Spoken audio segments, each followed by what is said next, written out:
দর্শক, আজকের ভিডিওতে আমি আপনাদেরকে এমন কিছু ব্যতিক্রম বিল্ডিং, ব্যতিক্রম স্থাপনাগুলো দেখাবো যেগুলো দেখলে আপনারা পুরোপুরি অবাক হয়ে যাবেন। তাই ভিডিওটা পুরোপুরি উপভোগ করতে থাকুন। শুরুতেই যে বিল্ডিংটাকে দেখছেন একটু ভালোভাবে লক্ষ্য করলে বুঝতে পারবেন এটা জিন্সের প্যান্টের যে স্ট্রাকচার, সেই স্ট্রাকচারে নির্মাণ করা হয়েছে এই বিল্ডিংটা। এটা চায়নার সুইঝোতে অবস্থিত। এটা চায়নার ওরিয়েন্টাল গেট বলা হয়। বেশ চমৎকার দেখতে কিন্তু। এরপরে যেই স্থানটিকে দেখছেন এটা একটা সেতু যেটা সমুদ্রের উপর দিয়ে গেছে। এটা কোনো সাধারণ সেতু না, এটা বিশ্বের তৃতীয় বৃহত্তম সমুদ্র ক্রস সেতু, যার মোট বিনিয়োগ ছিল 20 বিলিয়ন ইউয়ান, মানে অনেক টাকা কিন্তু। প্রতি কিলোমিটারে 50 কোটি ইউয়ান খরচ করতে হয়েছে। আর মোট দৈর্ঘ্য এই সেতুটার 36 কিলোমিটার। সমুদ্রের উপর দিয়ে 36 কিলোমিটার দীর্ঘ একটা সেতু নির্মাণ করা কিন্তু অনেকটা কঠিন কাজ। তারপরে দেখুন, এটা হংকং এর সবচাইতে বিলাসবহুল এবং উঁচু বাড়ি।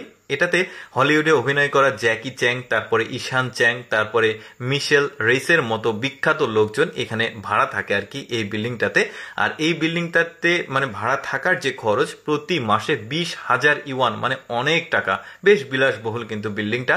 এরপরে এই বিল্ডিংগুলোকে দেখুন, একদমই ব্যতিক্রম স্ট্রাকচার, ব্যতিক্রম ডিজাইনে তৈরি করা হয়েছে এই বিল্ডিংটা। চায়নার ডুয়াং গুয়ানের চং আনে অবস্থিত। নামগুলো একটু কঠিন যেহেতু চায়না নাম। আর এটা ওপ্পো মোবাইল আছে না, ওই ওপ্পো মোবাইলের গবেষণা এবং উন্নয়ন কেন্দ্র। বেশ চমৎকার কিন্তু দেখতে। অনেকেই ওপ্পো মোবাইলের যে গবেষণা কেন্দ্র সেটা দেখেনি, আজকের ভিডিওতে দেখে নিতে পারলেন। এবার ভিভোর দেখায়। ভিভোর যে মোবাইল রয়েছে এই মোবাইলের এটা হচ্ছে বিশ্বব্যাপী সদর দপ্তর আর কি। বিশ্বের সদর দপ্তর যতগুলো রয়েছে তার মধ্যে হেড ওদের এটা। আর এটা নির্মাণে ব্যয় করা হয়েছিল 5.5 বিলিয়ন ইউয়ান।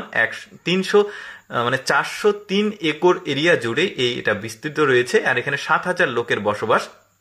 এটাকে দেখুন, একদম ব্যতিক্রম স্ট্রাকচার, ব্যতিক্রম ডিজাইনে তৈরি করা হয়েছে। সমুদ্রের ঠিক ধারে এই বাড়ির যে এরিয়া দেখতে পাচ্ছেন, প্রতিটা বাড়ির একই রকম স্ট্রাকচার। নির্মাণ করার পর এটাকে আর পারমিশন দেওয়া হয়নি এখানে বসবাস করার জন্য। কেন সেটা অবশ্য অজানা রয়েছে।